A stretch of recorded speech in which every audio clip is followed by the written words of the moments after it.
언제나 필승! 네, 반갑습니다. 필승입니다. 반갑습니다. 자, 오랜만에 분석을 해드리는 것 같아요. 네, CS 건설에 대해서 분석을 좀 해드리고자 합니다. 일단 저는 꽤나 오래전부터 이 건설 업종에 대한 관심도를 높여야 한다고 말씀을 드렸었고, 저 역시나 투자를 함으로써 꽤나 큰 수익을 냈었습니다. 그리고 최근 들어서 다시금 이 건설 업종에 주목을 하고 있는데, 이제는 정말 거의 다 왔다라고 보고 있어요. 어떤 게 다 왔느냐? 건설업종의 밸류에이션 리레이팅이 저는 거의 다 왔다라고 보고 있습니다.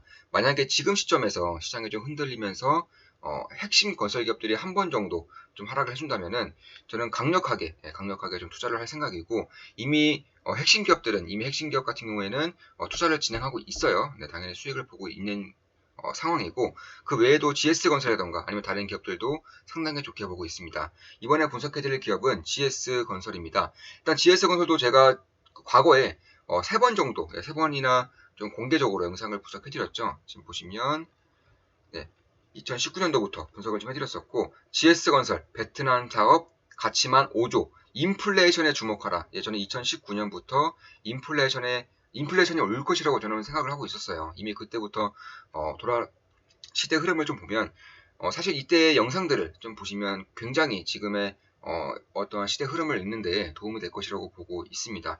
2019년부터 GS건설의 베트남 사업에 이제 주목을 했었고, 지금도 마찬가지예요. 지금도 베트남 사업에 상당히 좀 주목을 해야 한다고 저는 보고 있습니다. 그 외에도 추가적으로도 여러 번 좀 GS건설을 말씀드렸었죠.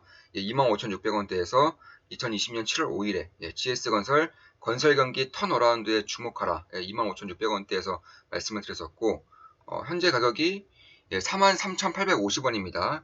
약 한 60%, 65%가량 이때 가격에 대비해서 상승을 하고 있어요. 뭐 그 이후에 한 번 더 또 분석을 해드렸죠. 이렇게 3번이나 좀 공개적으로 분석을 해드렸습니다. GS건설 2021년 완벽한 턴어라운드 5개 신산업에 주목하라.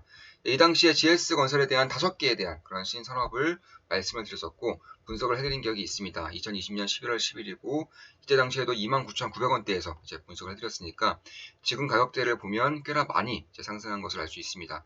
다만 그렇다고 해서 그럼 지금부터는 이 GS건설이 많이 올랐기 때문에 투자 매력도가 없느냐 하면은 저는 절대 아니다라고 말씀드리고 싶어요.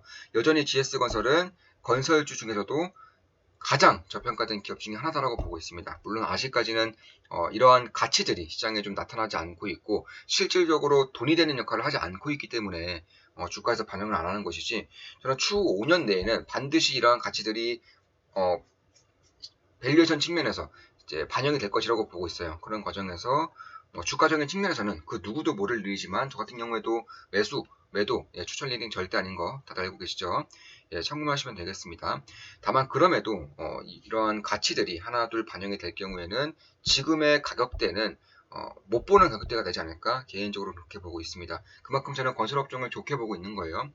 자, 일단 건설업종에 대한 제가 강조는 꾸준히 드렸어요. 네, 간단하게 말씀드려도 작년 대비해서 신규 분양이 이제 한 20% 이상, 최소 20% 이상 급증하는 것이고, 뭐 내년, 내후년, 3년 뒤, 4년 뒤로 갈수록 분양은 지속적으로 증가합니다. 또 SOC 투자 자금도 지속적으로 신고가를 내고 있기 때문에 건설에 안 좋은 업황이 아니에요. 특히나 그와 더불어서 이제 유가가 꽤나 상승하고 있죠. 이쪽에 대한 플랜트라던가 혹은 EPC라던가 이쪽에 대한 투자가 있을 경우에는 대한민국 이런 대기업들, 대한민국 그런 대규모를 자랑하고 있는 건설 기업들이 가장 탑픽으로 이제 나설 수 있다 이렇게 보고 있습니다. 참고로 GS건설은 올해 2분기 곧 다가오는 2분기 실적에서는 아마 어닝 쇼크를 낼 거예요. 실적이 굉장히 안 나올 겁니다. 왜냐하면 물론 기업에서 밝혔다시피 좀 대규모의 구조조정을 하고 있죠. 네. 예를 들어서 뭐 구조조정, 그러니까 한마디로 해고를 한다는 거예요. 네. 인력에 대한 구조조정과 그 사업 재배치가 동시에 이루어지고 있기 때문에 엄청나게 많은 돈을 쏟아붓고 있는 것은 맞습니다. 최소 1,000억대 이상, 최소 1,000억 원 이상을 올해 2분기에만 비용 처리가 될 수 있다는 것을 봤을 때에도 실적이 잘 나올래야 잘 나올 수가 없는 것이죠. 보시면 올해 기준으로 2분기 실적이 2,000억 정도가 예상되어 있는데, 여기서 비용이 1,000억이 더 나가는 겁니다. 일회성 비용이 1,000억이 더 마이너스가 되는 거예요. 당연히 실적이 잘 나올 수가 없죠. 다만 이런 것들을 부정적으로 바라봐야 되느냐 하면은 저는 아니라고 보고 있어요. 따라서 이런 것들을 알고 있었기 때문에 주가가 만약에 여기서 크게 하락할 경우 저루에 이제 저는 투자 기회라고 봤었지만, 여전히 시장은 여전히 굉장히 빠르고 그리고 스마트하다는 것을 또 느꼈어요. 지금 보시면 이렇게 하락을 하는가 싶더니만 다시금 이렇게 올라오고 있죠. 아마 시장에서도 알고 있을 겁니다. 이게 일회성 비용이고 거의 대부분의 이제 반영되지 않았나 이렇게 보고 있습니다. 따라서 저는 반영이 거의 대부분 됐다라고 판단하기 때문에 지금 이런 식으로 영상을 분석을 이제 해드리고 있는 겁니다. 참고 플랜트 부문의 인원이 대폭적으로 감소를 해요. 물론 지난 몇 년 동안 꾸준히 감소를 했었지만 5년 전까지만 하더라도 과거 이제 플랜트에 대한 그런 인원이 2,700명이었어요. 2,700명. 그런데 현재 기준으로 많은 구조조정이 이루어졌기 때문에 반토막 났습니다. 1,300명으로 줄었죠. 이런 과정에서 이제 거의 3년 연봉, 3년 연봉치 이상을 이제 지급을 일시급으로 하겠다고 밝히고 있고, 또한 그 외에도 뭐 취업을 도와주는 뭐 프로그램이라던가 아니면 오피스를 무료로 임대해주는 프로그램이라던가 이런 것들을 진행을 하고 있기 때문에 올해 2분기까지는 실적이 좋을래야 좋을 수가 없습니다.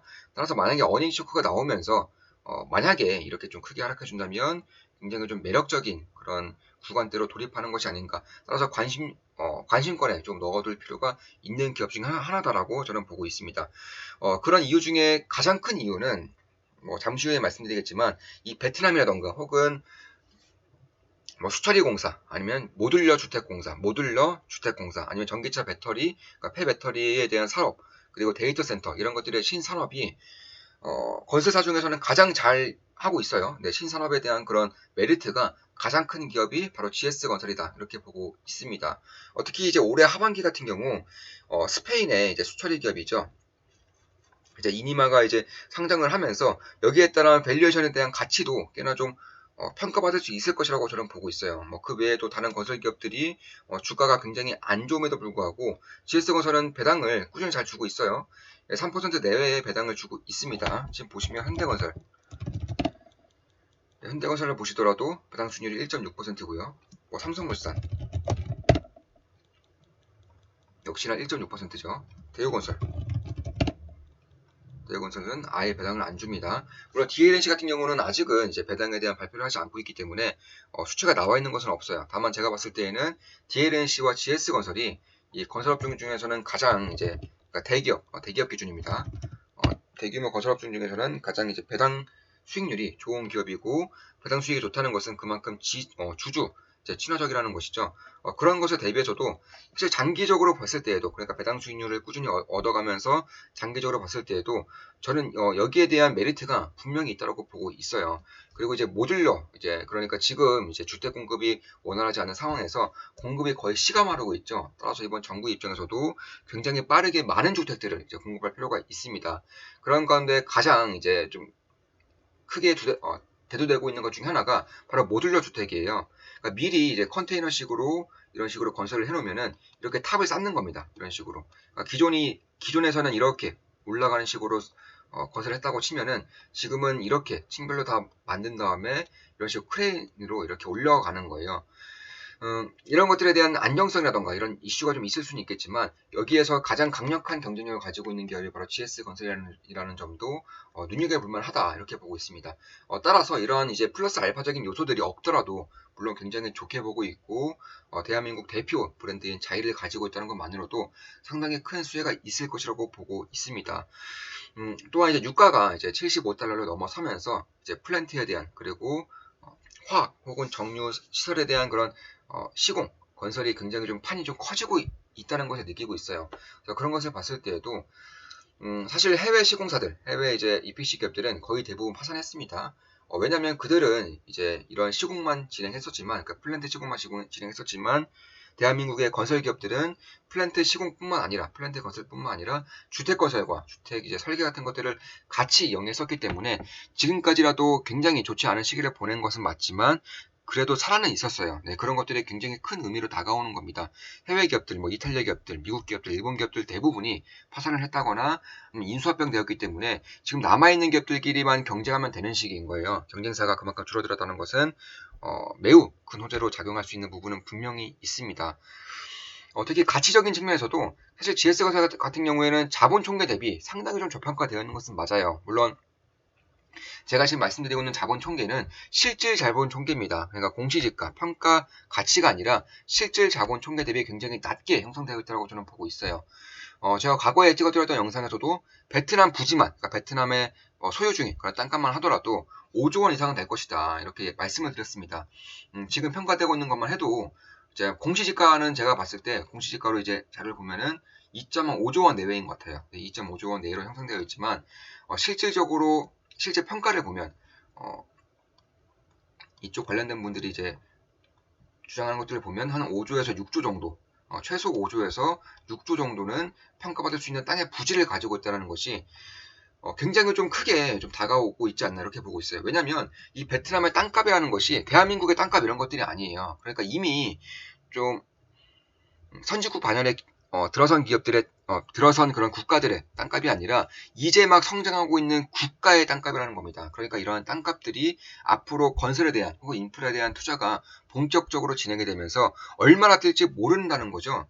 특히 저 같은 경우는 베트남을 굉장히 좋게 보고 있어요. 뭐 주위에 베트남 증시에 대해서 혹은 굉장히 좀 안정적인 성장 국가에 대해서 좀 말씀을 하시거나 좀 물어보시는 분들이 계시면 저는 여지없이 베트남 그리고 나이지리아 이런 국가들을 말씀을 드리고 있습니다. 그만큼 저는 베트남에 대한 그런 성장에 대한 확고한 그런 의견이 있는 것이고 사실 이 미국과 중국이 패권 전쟁을 벌이면서 몇 없는 수의 국가인 것은 맞아요. 근데 몇 없는 수의 국가인 것은 맞기 때문에 그리고 가면 갈수록 중국의 공장들이 이제 동남아시아로 이전을 하면서 베트남도 꽤나 큰 수혜를 입을 수가 있는 것이고 대한민국의 삼성 공장에 들어서는 지역, SK하이닉스의 공장에 들어서는 기업, 삼성바이오로직스, 세트리온의 공장에 들어서는 지역의 주변 부동산 시세가 땅값 시세가 올라가는 것처럼 이제 외국 기업들이 베트남으로 많은 이제 이전을 하면서 그쪽에 대한 땅값이 저는 지속적으로 꽤나 폭등할 수 있다고 보고 있습니다. 따라서 지금 시세로도 2.5조 원, 실질 가치는 5조 원 정도로 이제 평가가 되고 있는데 가면 갈수록 저는 7조 원, 8조 원 이런 식으로 좀 증가가 돼 있을 거라고 보고 있고 특히나 이제 베트남에 대한 그런 땅값만 그런 것이지 앞으로 여기에 대한 발전을 하고 디벨로퍼처럼 발전을 하고 판매를 하고 개발을 시킬 때에는 훨씬 더 크게 좀 수혜를 볼 수 있는 구석이 있다고 저는 보고 있습니다. 따라서 이런 것들을 봤을 때에도 저는 앞으로 5년 동안 건설업의 초호황기라는 것을 저는 예측하고 있어요. 예상을 하고 있고 그런 과정에서 어떤 기업들이 가장 크게 그리고 가장 빠르게 흔들림 없이 상승할 것인가를 봐야 되는데 몇몇 핵심 기업들이 있습니다. 제가 공개적으로 분석해드린 기업들도 있고 제가 현재 이제 투자하고 있는 기업도 있고 그런 부분에 대해서는 꽤나 좀 주목해야 될 때가 아닐까 개인적으로는 그렇게 보고 있습니다. 참고로 저 같은 경우에는 이제 매수 매도할 때마다 우리 멤버분들에게 다 공개를 하고 매수 매도를 하고 있죠. 좋은 마음 기쁜 가게 멤버분들에게는 제 계좌도 공개하고 있습니다. 따라서 다 제가 어떤 기업에 투자하고 있는지 다들 아실 거고 충분히 참고하실 거라고 생각하고 있습니다. 물론 분석도 텔레그램방에서도 꾸준히 이제 해드리고 있죠. 그래서 그런 부분을 좀 참고하신다면은 분명히 추후에 좀 성공 투자로서 갈 수 있는 발판이 될 수 있을 거라고 저는 보고 있습니다. 자, 이것으로 방송 마치겠습니다. 지금까지 GS건설에 대한 분석이었고 건설업종, 특히나 이제 GS건설의 신산업이라던가 베트남 부지에 대한 분석을 좀 해드렸습니다. 앞으로도 좋은 분석, 좋은 기업 분석으로 찾아뵙겠습니다. 필승이었습니다. 필승!